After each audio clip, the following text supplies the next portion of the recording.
காஞ்சிபுரம் அருள்மிகு ஸ்ரீ கச்சபேஸ்வரர் தெப்போற்சவ திருவிழா கோலாகலமாக நடைபெற்றது.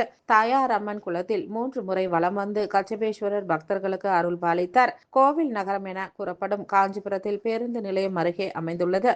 அருள்மிகு சுந்தராம்பிகை உடனுரை கச்சபேஸ்வரர் ஆலயம். ஆண்டுதோறும் பங்குனி மாதம் இத்திருக்கோவிலில் இருந்து சுவாமி அம்பாள் இருவரும் காஞ்சிபுரம் மாவட்ட ஆட்சியர் அலுவலகம் அருகே அமைந்துள்ள தாயார் குளம் பகுதியில் 3 நாள் தெப்ப உற்சவத்தில் பங்கேற்பது வழக்கம். அவ்வகையில் இந்த ஆண்டு தெப்ப உற்சவ திருவிழா இன்று தொடங்கி 3 நாட்கள் நடைபெறுகிறது. முதல் நாள் விழாவில் திருக்கோவிலில் இருந்து அருள்மிகு சுந்தராம்பிகை உடனுரை அருள்மிகு கச்சபேஸ்வரர் சிறப்பு மலர் அலங்காரத்தில் வேகவதி ஆற்றங்கரையில் அமர்ந்துள்ள தாயார் குளக்கரையில் உள்ள தர்மலிங்கேஸ்வரர் ஆலயத்தில் எழுந்தருளி சிறப்பு பூஜைகளுக்கு பின் தெப்பத்தில் எழுந்தருளினார். முதல் நாள் தெப்ப உற்சவத்தில் 3 முறை திருக்குளத்தில் வலம் வந்து பக்தர்களுக்கு காட்சி அளித்தார். இதில் திமுக மாநில வர்த்தக அணி துணை செயலாளர் வி.எஸ். ராமகிருஷ்ணன், மாநகர செயலாளர் சி.கே.வி. தமிழ்ச்செல்வன், மாநகராட்சி மாமன்ற உறுப்பினர்கள் சுதா என்கின்ற சுப்பராயன், மல்லிகா, ராமகிருஷ்ணன், குமரவேல் உள்ளிட்ட ஏராளமான பக்தர்கள் கலந்து கொண்டு தீப ஆராதனை செய்து குடும்ப நலம் வேண்டி இறையருள் பெற்றனர்.